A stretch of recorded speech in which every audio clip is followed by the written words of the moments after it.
Kwanza kabisa naitwa Habiba Juma, natokea hapa Taveta Sub County, kijiji cha Mrabani, Mbogoni kwa ujumla.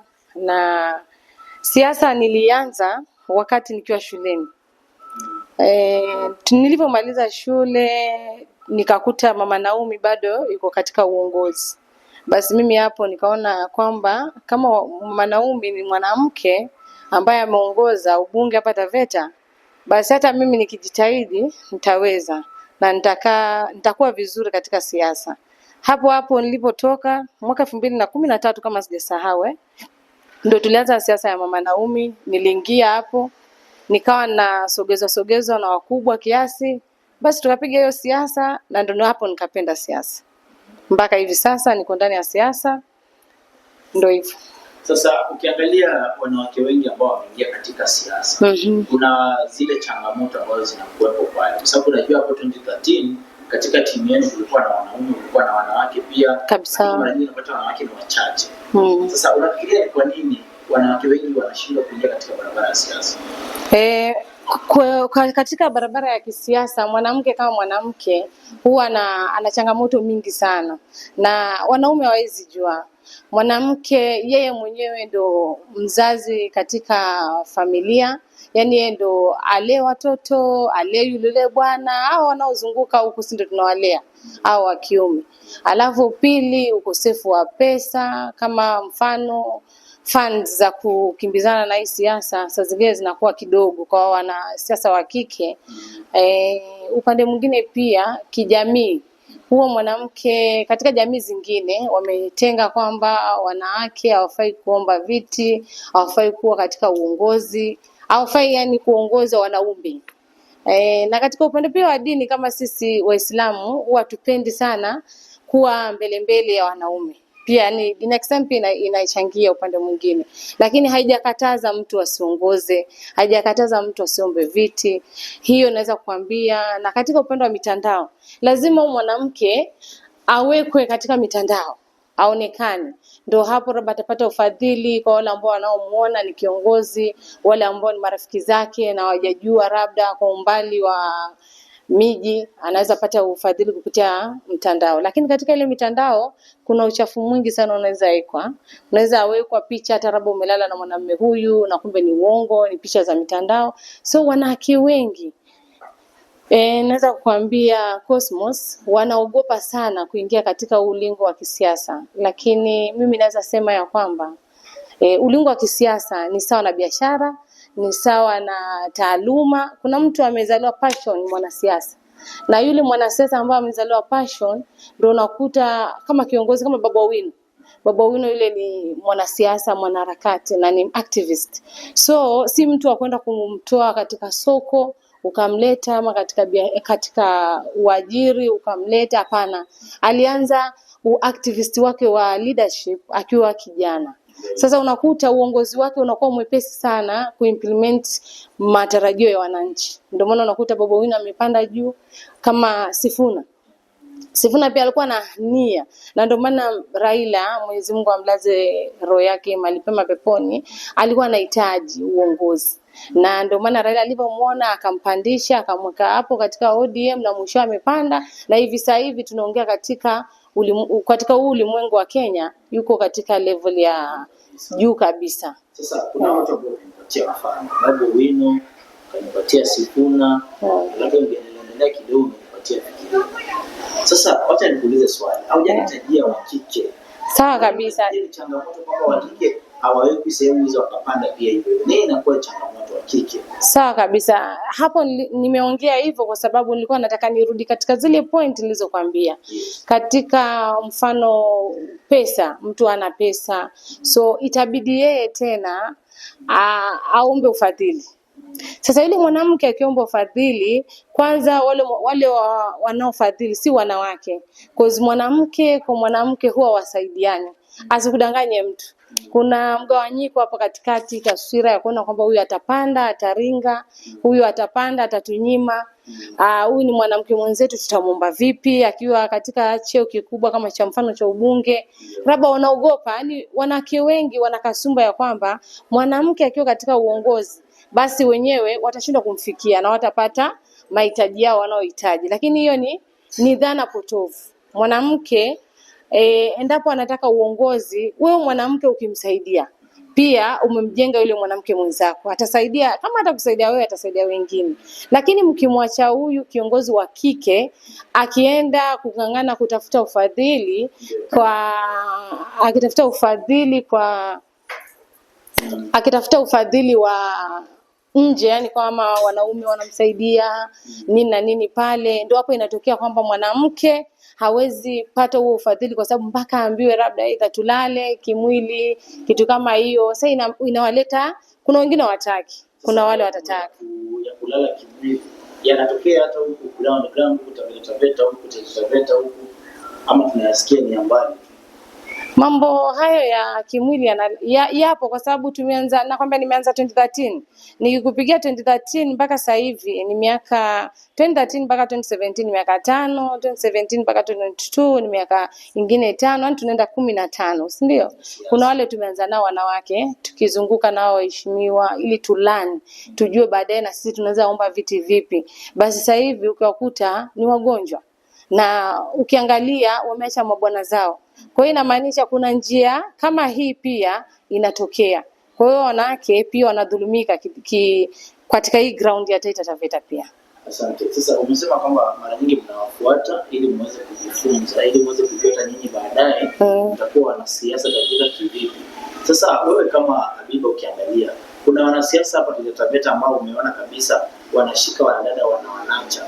Kwa sababu mimi najua kabisa wanasiasa wengi wako na wale goons, lakini goons yona goons wa kike yona wapi? Sasa je, wanawashikaje nyinyi wa kike ili kuwakuza ili muweze kuwa viongozi wa kesho? Ushaiona mtu akimenta mwingine wa kike? Mwanamke amente mwanamke mwenzake? Haijawahi tokea, ila naweza sema imetokea. Sasa haijawahi tokea. Imetokea kwa Naomi Shabani. Naomi Shabani, mimi nikifungua macho awamu ya pili ya 2017 alimshika Nginai Shuve.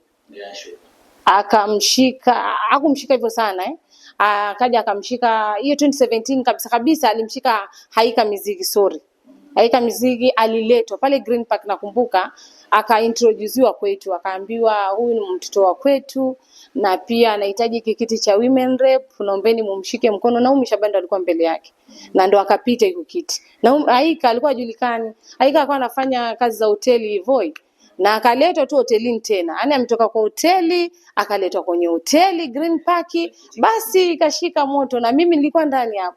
Tukang'ang'ana na akapita. Na ukiangalia wewe sasa kwa hao ambao umewataja pale, labda wamewahi kuambia Habiba hapo unaenda hivi mpaka unafika mahali na kuingiza kwa line fulani wewe utakuwa kabisa? Amna, kwa sababu Naomi Shabani alivyoanguka ametulia katika ile kazi yake aliyopewa ya uchea kule kwa Tobacco, na amebaki umama ambaye ndio jicho letu, Mama Haika. Lakini hili jicho nitakwambia ni jicho kama la kengeza, halituoni. Unadhania kama anakuona lakini hakuoni. So inamaanisha nini? Angekuwa anatuona, angekuwa ametukusanya mapema the best, akatuongelesha, akatuambia bwana, mimi naona hapa Habi unaenda vizuri, we fulani unaenda. Kwanza anawaona kuna watu wengi sana huku chini, wanawake wanazunguka kwa platform, wanaonekana uwezo wao wa kuongea, uwezo wao wa uongozi, hata kwa kijiji, mzee wa mtaani na nini. Angekuwa amewaita mahali pamoja, akamwambia mimi nimelitokea hapa na nikafika hapa, na mimi sasa hivi hitaji langu la moyo ni nyie na nyie mkue. Anapita akisema ya kwamba amepanda cheo, anataka kwenda kiti kingine na anataka akuze wengine hapa chini. Lakini ukiangalia hiyo ni kinaya. Yaani ni mtu ambaye anapaka watu mafuta tu kwa mgongo wa chupa. Kwa sababu gani? Anamwacha nani? Inamaanisha na mtu wake binafsi, lakini si wale ambao wanazunguka huku chini ambao wamejitolea kwa uwezo wao ama kwa nguvu zao. Labda kuna mtu pia anataka kumleta, amweke hapo mezani tena amuuze. Sasa ukiangalia wewe ambaye sasa umejihusisha katika siasa kwa siku nyingi, na umesema kwamba mwanamke ni mtu ambaye anafanya malezi pale nyumbani. Sasa unapofanya siasa, kuna mtu mwingine pale ambaye ndio anataka kuanza safari ya siasa, kwa hiyo uchaguzi unakuja kabisa. Utamshauri ya balance vipi watoto pale nyumbani na balance pia vipi hapa nje? Katika mimi ushauri wangu kwa au wanawake ambao wanataka uongozi ama wanataka kuingia katika siasa kama campaigner ni kwanza kabisa kama yuko kwenye ndoa aketi na bwanake wakubaliane ili ndoa isivunjike, ajue kabisa atakuwa anatoka. Ya pili, wale ambao wako katika ndoa ni bado ni wadada, mimi naweza kuwashauri kwamba waagane na wazazi wao, waambie kwamba mimi naingia siasa na nitakuwa 1 2 3, kuna siku utakuwa unanikosa mama, bora tu niwe naongea na wewe nikwambie niko salama. Na kama basi ni mzazi ana watoto, amolewa na ana watoto, basi naye pia anatakaniwa awe na jukumu la kwamba mali anapoenda asiende tu kupiga upepo, asiende tu kwa maana ni fani ya siasa, aende akijua kwamba je, nyumbani nimeacha vipi. Inamaanisha nimekwambia siasa pia ni kama biashara. Kwa hiyo inamaanisha kule anapoenda ana matarajio baadaye atapata labda kazi, ama huko mali anapoenda kuna vile amewekwa kiwango ambacho akitoka tu kiburi anaweza kutunza watoto wake hapa nyumbani. Basi hakikisha ameweka mfanyakazi mwaminifu, watoto walindwe vizuri na baba yao, kama si mwanasiasa na mtu wa biashara, basi angalia watoto wake vizuri kwa mafanikio ya baadaye. Asante. Sasa ukiangalia wewe, ukijiangalia binafsi, labda wakati mmoja ungependa kugombea kiti fulani chochote, hata kama ni miaka 20 ijayo, labda unawaza kwa nini wewe kama mwanamke ambaye katika siasa na uongozi? Mimi binafsi ni mwanaharakati vile nilivyokuambia, na siasa nimeianzia shuleni, nimekwambia hivyo. Na hata bwanangu mwenyewe anajua Habiba, ukimnyima siasa heru mnyime tendo la ndoa, lakini siasa ukimnyima basi wewe una raha na yeye hapo ndani. So mimi binafsi kuna vile najipanga kuanzia hapo 2022. Mimi ndo nilimwambia bro Alifa pale, akasimama kiti cha Mbogoni na tukapigana sana na akapata iko kiti cha MCA. So sisi zinasema mimi siwezi tafuta kiti, naweza tafuta kiti, lakini kabla sijasema ninataka kiti gani, kama ni hicho cha Mbogoni, ni hapa Bomeni, pia mimi mzaliwa wa Bomeni na naishi Bomeni, na sheria ya kupiga kura ama kusimama viti, una uwezo wa kuhamisha kura na una uwezo pia wa kuacha hata kura mali iko wodi hiyo na ukasimama wodi nyingine. Na mawazo yangu mengine acha na MCA, kitu chochote mimi mwanamke naweza gombea. Labda mwanamume kama wewe Cosmos ndio uwezi gombea kiti cha women rep kwa hii Kenya. Lakini mimi Habiba kiti chochote naweza gombea, lakini azma yangu iko, naona unataka azma yangu. Nataka kujituleta hata si yani kama ndoto yako. Azma yangu mimi Habiba nataka nisaidie wamama, vijana na watu waliotengwa katika jamii. So mimi kiwango changu kiko hapa, either women rep, hapo ndo naweza piga hiyo kazi vizuri, kwa sababu kuna pesa ambazo zimewekwa na serikali kuu, ambayo governor kile hajafanya, serikali kuu kile hakijafanya. Mimi Habiba nikiwa hapo kwa hiyo kiti ya women rep na uwezo wa kuweka county kwa balance. Mimi maono yangu yako hapo sana, ila bado maamuzi sijayatoa. Kwa hiyo nikiyatoa patawaka moto hapa Taita Taveta. Sasa nikuulize, ukiangalia saa hizi vile siasa iko, kuna kiongozi ambaye amekuwa pale kwa miwili pale. Sasa unaweza sema kwamba katika kusaidia waliotengwa ama kina dada, labda unaweza kupatia alama ngapi? 1 mpaka 10 utampatia alama ngapi kwa utendakazi wake kwa ajili ya kusaidia waliotengwa na wale kina dada? Naweza hususan kwa ajili ya shughuli kama hizo. Naweza kumpatia alama na 40 out of 100. Kwa sababu hiyo ni kama 4 kwa 10. 4 kwa 10. Uko umeniuliza 10%? Ni 4 chini ya 10, kwa sababu Mama Haika si mbaya vile watu wanamchukulia, lakini mzunguko wake katika wale wafanyakazi waliomzunguka yeye binafsi, nimekwambia activist. Kama nitakwambia activist ni watu ambao wana msukumo wa wananchi wa eneo lao libadiliki. Haika hakuwa katika huo msukumo. Alipata kiti kutoka hotelini, nimekwambia, akaja akapata women rep. Kwa hiyo hakuwa na azma ya kufanya kitu, lakini pale alipokaa alifanya 1 2 3, ila ina shida nyingi. Vikundi vinalia. mpaka utoe pesa. Mtu anakuletea 100,000 Cosmos kweli, alafu wewe umempatia 20,000 ama 10 ama 5, hiyo inamaanisha umededuct ile pesa, si ndio? Bado ameingojea, ameikosa. Ile chama ijaingia hasara, imeingia hasara. Na wewe umewekwa pale ili uweke wananchi wawe equal, bado hajafikia, bado sana. Na naona sasa anaenda katika usenate. Usenate hauna pesa. Hata Mwaruma hapa watu wanamlilia, Mwaruma hujafanya nini na nini, lakini ukweli wa Mungu useneta hauna pesa. Useneta ni ku oversight, ku make policy, ku represent the interest of the people. Sasa ni kazi tatu tu, na hizo kazi tatu angezifanya yeye katika hiyo women rep, maana ni mbunge kazi ni hizo zote tatu. Isipokuwa hapo kwa seneta kuna kitengo kimoja tu kimeongezeka kidogo, ambacho ni ku oversight, ambayo ni county government inapeleka auditing report kwa Senate, alafu Senate ndo wanafuatilizia zile auditing report zilizoletwa. Si eti wenyewe wanakuja wanakagua shule sijui nini, ni baada wameketia, wanatumwa kamati waende kwa hizo sehemu, labda ni baadaye. Lakini amna kazi ambayo Haika anaweza kutuambia leo anaifuata kwa Senate. Mtu mwenye akili timamu kama mimi Habiba Juma nikamuelewa mimi.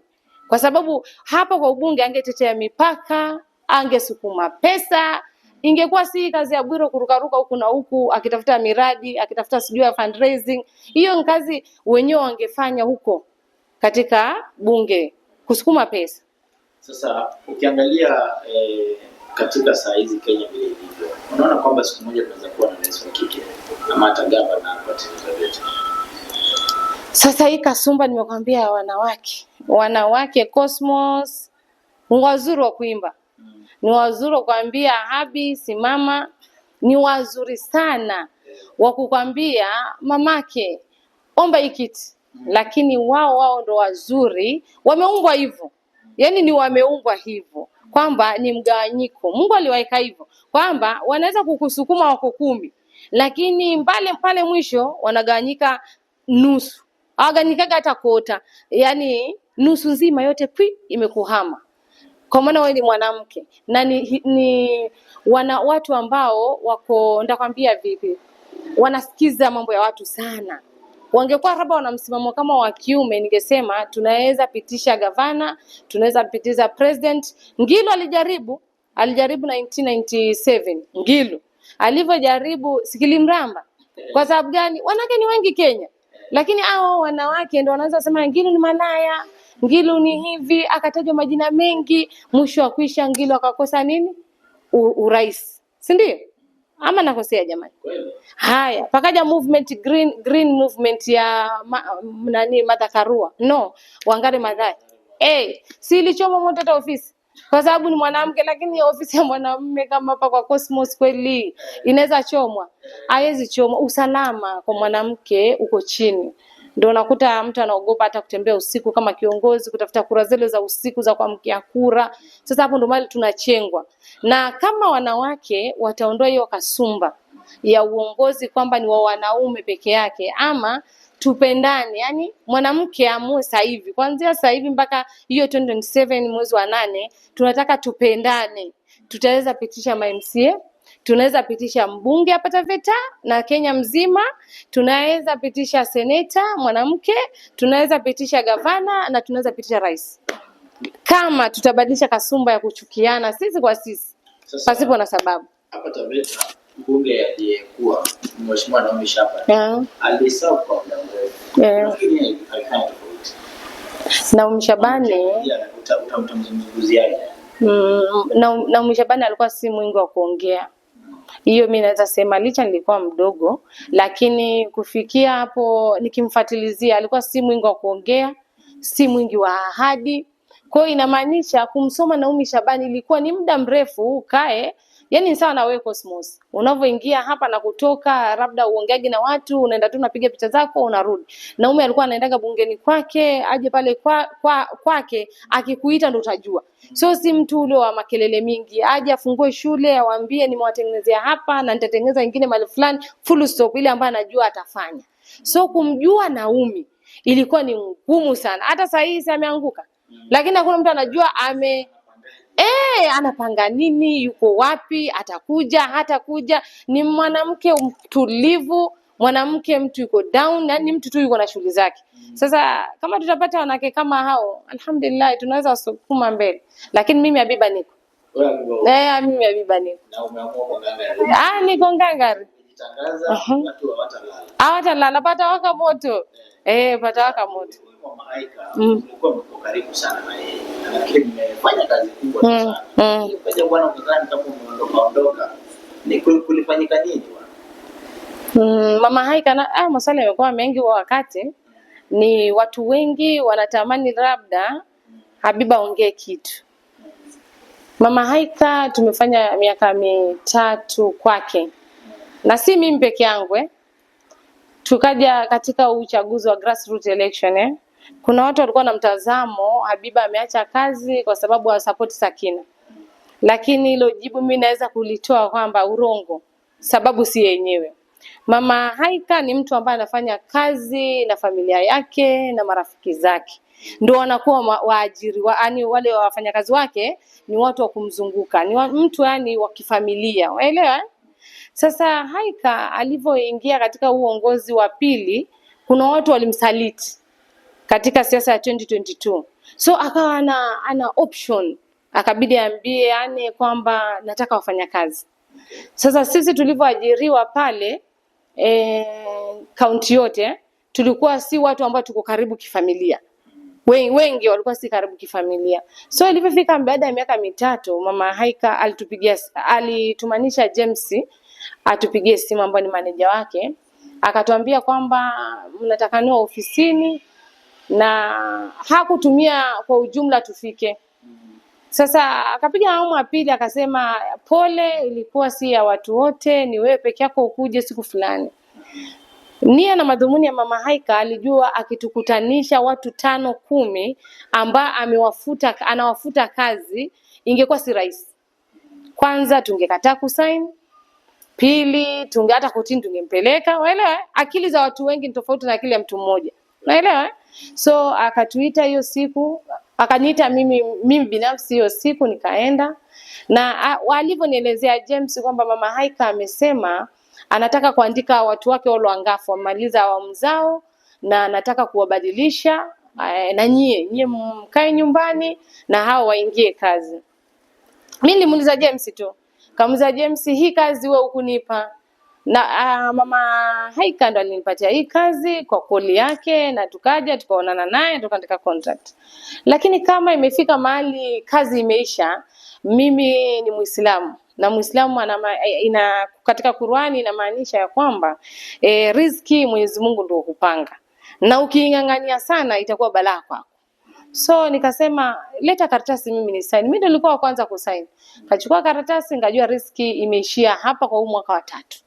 Nikasign karatasi, mimi nikatoka, sijui mwingine anayefutwa. Lakini nimekwambia mimi na imani yangu kubwa sana. Katika usiku nikapigiwa simu na mwingine wa Voi, dereva. Akaniambia Habiba, wajua nimepigiwa simu na hii simu nashuku, maana mimi dereva na dereva wenzangu ninajua kuna kitu kinaendelea kama cha kufutwa kazi.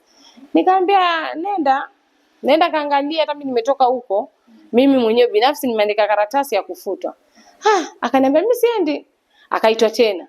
Basi akaenda, alivyoenda akajikuta ameandika barua, akatoka. Kwa maana aliomba na Mama Aika apigiwe simu aongee na yeye. Aika akamwambia mimi sijataka kuongea na wafanyakazi, nimekupa kazi wewe James, wewe ndio uwafute na hizo barua nimekuachia hapo. Sasa wewe ni kiongozi kweli? Hata ukiangalia hata useneta anaenda kufanya nini? Yeye aliajiri watu, anatuma watu wafutwe watu wafanyakazi. So yule dereva akasign barua yake akatoka. But alikuwa na uchungu kwa sababu alikuwa na loan. Mimi nimefunzwa na babangu kwamba loan ni nzuri ya kimaisha lakini loan ni mbaya. Habiba, lima, tafuta kibiashara, tafuta kiakili, lakini loan achana nayo. Mimi huwa nimeepuka loan, nilikuwa nafundisha watu wanachukua loan. Mimi katika walimu wangu sijaichukua loan. Sasa imefikia hapa kwa Aika ndio ndachukua loan, nikasema hapana. Sasa yule alikuwa amechukua loan. Nifika mahali nataka kumshtaki mama. Nikamwambia mimi naweza kukuadvise kwamba usimshtaki mama, wacha wale wanafuata nyuma wamshtaki mama. Kwa maana mama hakukupa kazi, Mungu ndiye alikupa hiyo kazi. Na kweli akamsamea mpaka leo analipa loan. Miaka hii yote 5 ana survive akizunguka huko kwa magari akilipa loan. Hao wengine wakaja wakafutwa kazi. Lakini watu huku chini walidhania kwamba either nimefutwa kwa sababu Sakina sijui nini. Lash. Mama Haika alikuwa anarudisha ndugu zake katika kazi, katika ngafu. Marafiki zake wale wamemaliza. Ukigazetiwa kwenye gazeti la Ngaf hauwezi rudilia mara ya 3 tena. So ndio alikuwa anawafiksi pale waendelee na maisha yao ya kiurafiki, ya kiundugu, na sisi tukawaachia. Lakini mimi kupitia hiyo nilijifunza kwamba huyu mama either wale wanaomzunguka ama yeye mwenyewe si kiongozi.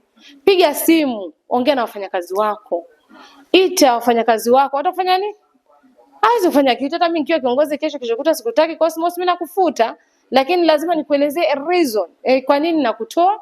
Kwa nini nilikuweka? Ile siku na kwa jinsi lazima nilikwambia nilikupenda mimi kwa sababu unapiga kazi ground. Sasa ingia kazini kwangu. Na ile siku nakutoa nakwambia kabisa Cosmos, kulikosa hapa, ulifanya hapa, sikupenda. So nakupatia nini? Barua ya kuacha kazi. Nikipenda niache, nisipopenda nikushtaki. Hivyo ndio uongozi. Uongozi ni kuongozana. Sasa labda ulipotoka pale sasa najua ulielekea nje nyingine tofauti. Na ukajihusisha na hata na vyama pia vingine. Sasa hebu nieleze saa hizi niko vibaya. Vile tumeketi hapo, ni mtu mzuri ambaye nimekujua kwa chungwa na muda mrefu sana. Chungwa liko vipi? Limeshamezwa na UDA ama bado liko? Niliacha likiwa nusu. Sijui kama lishafika quarter na bado lipo. Katika chungwa sasa. Katika chungwa sasa. Leo. Unaliangaliaje chungwa? Mimi binafsi ni mtu ambaye nitakwambia vipi. Nimesurvive katika ODM miaka yote, nao kwambia nimekaa katika siasa niko ODM, lakini hapa majuzi ndo nilitoka ODM. Na nilitoka kwa sababu nilijiuliza mzee amefariki. That is the big reason by the way. Huyu mzee amefariki, tulingangana na yeye mpaka ikafika hapa. Na hamna kitu mimi binafsi Habiba nimefaidi, sijasimama kiti nikapata, sijafanya chochote kile nitasema nimepiga step. So nikaona mimi nimekuwa kisiasa kidogo, naweza enda chama ingine nikajikuza kule. Kwa sababu gani? Mtengano baada baba amefariki wa kina Sifuna na kina Oburu. Unaelewa Kama chama ina demokrasi, wangeketi tu kidemokrasia. Jo umepewa kazi ni kupitia baba baada ya handshake. Unanipata? Mmepewa kazi kina Wandai. Mmepeweni kazi kule. Fanyeni kazi kulingana na ile sheria ambayo mlioweka ya ukweli. Unanipata? Ya ODM na huyo baba, lakini Sifuna toka baba akiwa alikuwa anawachapa wakiwa kule. So wangemheshimu na waendelee kukaa na chungwa moja. Mimi ningekuwa katika ODM sasa hivi. Lakini nilivyoona hiyo hali, mawimbi yanapanda yakishuka, nikiangalia tena Oburu ni power nataka. Power inamaanisha Cosmos kazi yako tukikupatia power inamaanisha tukalete wateja na nini, hiyo ndo power. Na yeye nani Oburu power ni uongozi. Huyu waziri, huyu secretary, huyu nini, hizo ndo power anazitaka. Kwa nini tusijitafutie sisi power wenyewe kama chama? Kikiwa kiko united, tukae mahali pamoja. Baba ametupatia power, ndio power mlipewa, malizeni awamu yenu ya power. After hiyo power ketini mezani, mkituambia sisi watu wa ODM twendeni sote kwa power. Reason 1 2 3, tukikubaliana tunaenda. Lakini sio ukikuta hawa wamekatika hapa na ndio wakubwa, hao wengine wamekatika, lakini cha ajabu hiyo power yao haiwasaidii. Sasa hii ulimwengu wananchi wako na kiongozi mwenye anatetea haki zao. Na Babu Owino, ukiangalia kina Sifuna, ukiangalia kina hawa Gachagua aliambiwa ni share. Lakini Gachagua yuko share. Hata wewe Cosmos uambiwe leo, wewe kuwa naibu wangu wa rais. Unanipata Si lazima kuna kitu utaniambia. Habiba, wewe ni rais mimi ninataka 1 2 3 ndo nije hapa. Ili nikienda kuambia wananchi wangu kule chini, watanielewa mimi Cosmos nataka. Na hujatekeleza. Wewe unaenda kwingine mali hujapanga. Unaelewa? So mimi nikaondoka pale katika ile ODM kwa sababu ya hiyo reason, Lakini leo ningeambiwa nibaki ODM, mimi ningebaki na kina Sifuna. Kwa maana naona Sifuna yuko katika line ya wananchi. Na ukitaka kukaa katika uongozi, kaa na wananchi, utapata uongozi. Ukiangalia pale ODM, vile umesema kwamba wamegawanyika. Tukija hapa Taveta katika uchaguzi ujao, unaona kama itakuwa na nguvu kweli kichama cha ODM? Chama cha ODM wanataka nao wafanye kazi kubwa sana, kwa maana unaona katika hizi uchaguzi zao tu zinawatatiza. Zinawatatiza mpaka unakuta sasa hivi unakuta women rep alikuwa anatakaniwa Patricia Mwashigadi asimame. Sasa hii ndio huyo ametulizwa pale chini, anashindwa elekee vipi, kwa sababu Anisa naye pia anataka Kete asimame. Umeona hizo picha? Baada ya uchaguzi wa juzi tu wa county. Yaani county ni tarehe 22, hapa nyuma wiki moja picha za Kete Mashambe zimetupwa. Obviously wale wana tafsiri ya kisiasa, wanajua huyu ni wa upande wa kina Anisa huyu. Kwa mama haya Anisa. Haya, ukiangalia huyu Patricia anataka pia women rep. Anapitia wapi? Inamaanisha hapo either mchujo ama chama kiwe na mgawanyiko, mrengo. So kuna wakati mgumu. Labda Taita Taveta warudi katika akili zao, wajiongeleshe wao kama Taita Taveta. Anisa aache tofauti zake, na hawa upande huu wa kina Haji Othman, kina Mwaruma waache tofauti zao, waangaliane kama chama, warudi mahali pamoja, watengeneze umbrella moja, alafu ndo warudi wapange nini sloti zao za siasa. Hiyo itawaletea natija, lakini hivi watafute kabisa, ndo hapo wanaweza pata viti. Sawa, sasa ukiangalia, utakubaliana na mimi kwamba chungwa limedidimia, UDA imepanda kidogo? Kubaliana na mimi ama hizo ni picha tu? Cosmos, hizo ni picha, kwa sababu kuna vyama vinakuja na kasi nzito sana. Hata wewe Cosmos utakuwa busy sana kwa mitandao yako. Vyama vinakuja. UDA kama ni barabara, kama ni nini ilichofanywa, alhamdulillah, hiyo ni lazima tungefanywa kama wananchi. Si tunatoa ushuru jamani.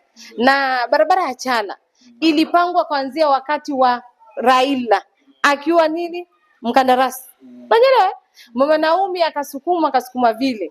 Lakini mtoto akizaliwa, amezaliwa wakati wa nani? Wa Bwire.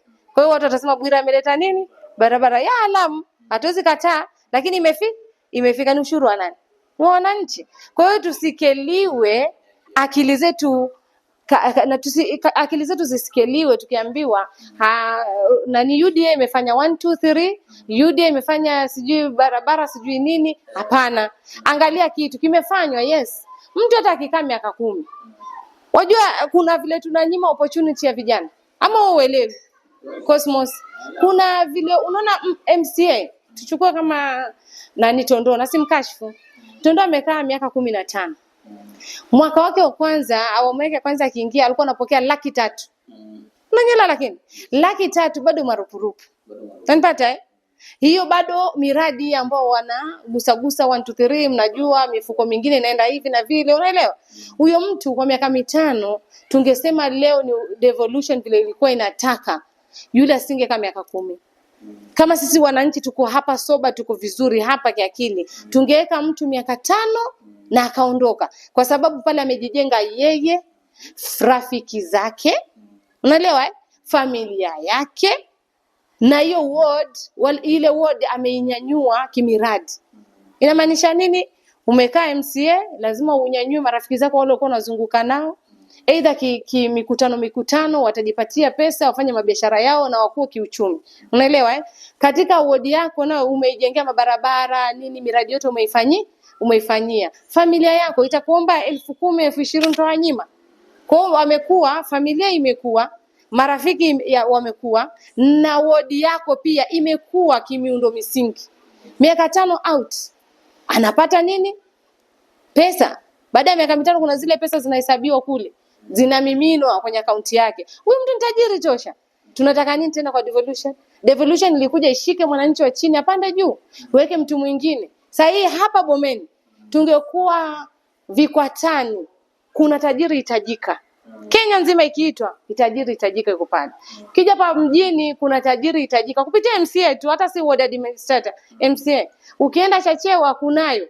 Kwa hii miaka mitatu huu ni wa 4, ingekuwa vijiji 4 vimegrow. Yeah. Hiyo ndo maisha na hiyo ndo siasa. Siasa si kufinyiliana. Siasa si 200, 300, 500 watu wanapewa. Hapana Cosmos. Pewa 500 kula. Angalia huyu ni John anasimama kiti, wacha tusukume wevu huko na yeye apite, au mwingine hivi. Hiyo ndo devolution. Lakini tumekosa civic education. Cosmos, tumekosa civic education. Taita Taveta Mrutu ambaye sasa anagombea useneta. Mrutu ni kiongozi na si mwanabiashara. Yule ni kiongozi. Hata ukiangalia devolution ya akiingia ndo devolution imeanza, na uangalie kazi yake ya ugavana na wengine wote, utakuta Mrutu yuko juu. Unapata?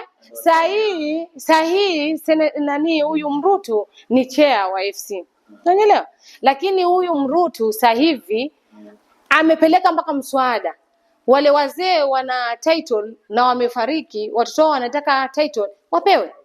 Hebu niambie huyo Haika, huyo mbunge ambaye sasa hivi atataka pia useneta labda mwingine, amepeleka mswada gani?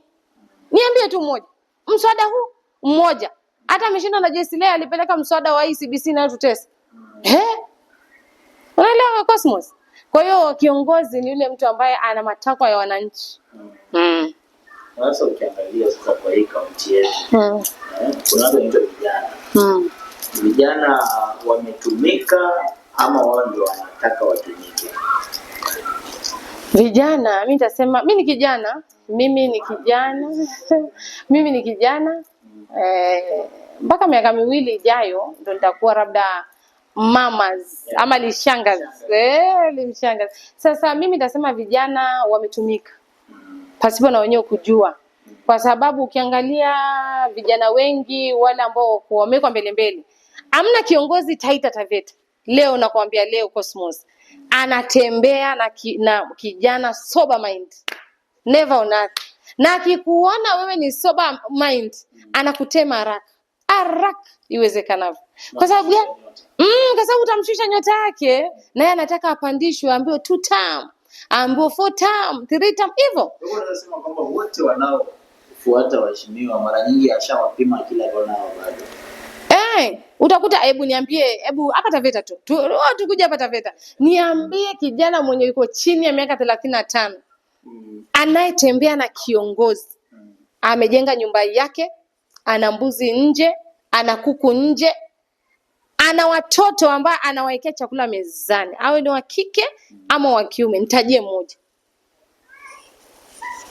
Sasa kuna bwana nilikuwa naye aliviza akaniambia kwamba hata wale ambao wanatembea na waheshimiwa, ikiwa walikuwa na ndoto zako za kisiasa, mara nyingi huwa zinazimwa. Kabisa. Wale ulikuwa nao ni ukweli, hata nilisikiza clip yao, lakini ni ukweli kwamba wakishakuona, nimekwambia mwanasiasa atembei na mtu mwenye akili timamu, ama nitakwambia sober mind inamaanisha atumiki levi, mtu ambaye anajielewa. Anajua mimi nataka niwe hivi mwaka kesho, yani ana budget ya maisha yake. Huu mwaka 2022 mpaka 2025 ninataka ni deliver 1 2 3. Hakuna. Ukiangalia wengi miraa, wengi pombe, wengi demu. Hiyo tu wakishapata demu pasi, wakiamka asubuhi wanauliza mweshi yuko wapi? Mweshi yuko wapi bwana? Atanitoa ngapi? Demu pale nimpelekea hata ya kuoga. Unaelewa? Kama ni wa Muguka anataka Muguka wa 50. Akipewa 500 yeye anaimba 2 term, 1 term. Hamna. Wale nawadhibitishia ya kwamba waliongea ni ukweli. Vijana wengi wanatumika. Wanatumika kabisa. Hata wewe zunguka, si unazunguka ukichukua hizi video zako, Mwenyezi Mungu akusaidie upate tawafadhili. Upate kiongozi ambaye atakwambia nizungukie mikutano yangu yote. Mimi Cosmos nikija Taveta au wafanyakazi wangu wadogodogo kwa chini wakiwa ni hivi na hivi, wakulipe, uzunguke na yani uzunguke uko na collect data. Utaona vijana wako chini ya miaka 35 vile wanapotumika. Utaketi chini, clip utazima, utabaki ukilia. La sivyo utarudi zako hapa. Ni hivyo. Maisha ni haya. Ukiangalia sasa vijana, ukiangalia kwamba utapeli wa siasa. Mtu anakuahidi ajakupea, sijui nikiingia wewe utakuwa manager, jamaa ameingia amefanya vitu zingine. Haya mambo kwa siasa umeyaona wewe? Nimeona, amenipitia. Amenipitia. Kabisa. Utaambiwa siku hata uamini. Yaani wanageukaga, lakini saa zingine ni ubizi. Tuseme kuanzia gavana. Mimi gavana wakuja. Asikwambie mtu. Wakuja mimi hata ananijua fika. Habiba mimi nimezunguka sana. Mbogoni. Mpaka tutakuja kwa kina Munguti hapa. Tuachukua chakula hapa Rockland. Pikipiki ajua hata ni ya nani kwanza. Nachomeka tuwapeleka chakula huko kwa maagent. Taarifa wafanya maagent wako wanakula chakula ya wakuja ajui hata imetoka wapi. Habiba mimi nimezunguka Mbogoni. Nikijua kwamba huyu ni mlevi wetu. Unajua mlevi unaweza mcontrol lakini si wakuja. Wakuja alivyoingia pale anapokea simu. Mtaongea nini si mbaya, lakini wale waliomzunguka, unaelewa, umesema tunachezwa kweli, kwa sababu wakuja tulimpa sisi. Je, tulivyompa nani wanamzunguka? Mawaziri, unanielewa, wale wafanyakazi wale pale ofisini, unanielewa, maadvisor, unanipata hiyo picha. Sasa wale watu hawajui kama sisi ndio tuliteseka wakapata ile kazi, na hawakuwa katika wengi. Ukiangalia pale mawaziri hawakuwa kwa hiyo timu. Kama kina Ishuve utasema walikuwa kwa wakuja, hawakuwa. Mimi siogopi kuwataja majina. Wapo wengi ambao hawakuwa pale lakini walipita, either walihonga pesa, ma-MC wakawapitisha. Ndio maana nakwambia kuanzia huku chini kumeoza. Wanataka kubadilisha. System ina shida. Waziri amekuja pale, bala waangalie waziri ambaye yuko capable, yuko mzuri katika healthy, ataenda vizuri na healthy. Wao wako hapo. Piga pesa, mkutano huu, mwisho ile siku wanasema waziri wa health ni huyu. Mnashangaa kabisa. Kina Odiaga waliliwa pesa pale, mwisho hakupata hata kura moja ya Taveta MCA na pesa wamekula hata watu wa Taveta Odiaga. Sasa unakuta kama gavana amezungukwa na watu ambao walikuwa hata hawajamtafutia ile kura. Anasahau wale ambao wamemtafutia kura, na ndio maana unakuta Taita Taveta inakuwa awamu ni moja ugavana. Kwa sababu gani?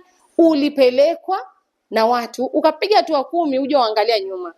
Wale watu wanakuja kuelezea sasa madhila yako vile uko. Si waliniona nikitafuta na wataniona sasa nikitafutia mwingine. Sio utaniuliza why? Kwa nini uko na huyu haujaja na yule wa jana? Unanielewa? Sasa sisi tunatoa siri zote sasa. Hata kama zingine hatuzijui tunazipanga. Zinakaa line. Huyo mtu anaachishwa tu. Hapati kura Hebu comment ya 2027 hii gavana hiyo rais account unaonaje bwana? Unaweza kufikia wapi? Hiyo bado ni mapema. Watu sasa magavana ni watatu. Magavana ni watatu ambaye ni huyu seated, Mwaruma na Mwashako. Hao wako juu sana.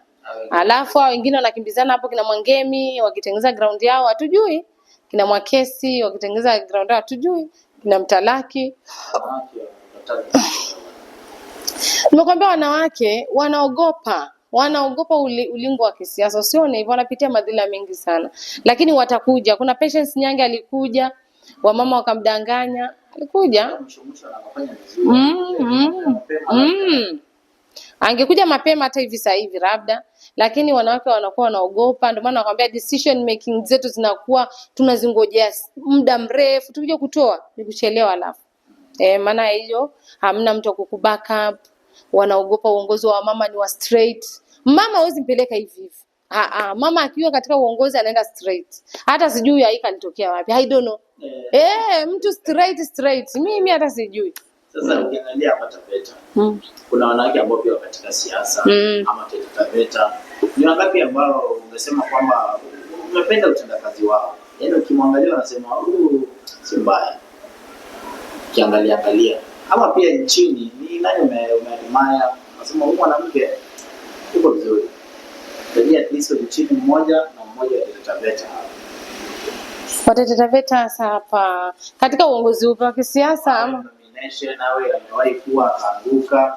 Unajua pia anaweza kuwa shikwa akaanguka, lakini bado unajua alikuwa kiongozi. Ama mtu anaweza kuwa pia alinominatiwa, hajaenda akapigiwa kura, lakini ukimwangalia ni mtu anaeleweka.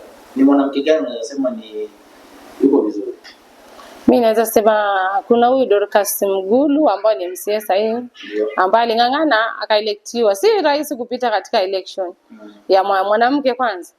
Yeye pale bungeni naona anakazaga anafanya bidii. Lakini kuna mali tena na zuiliwa kidogo.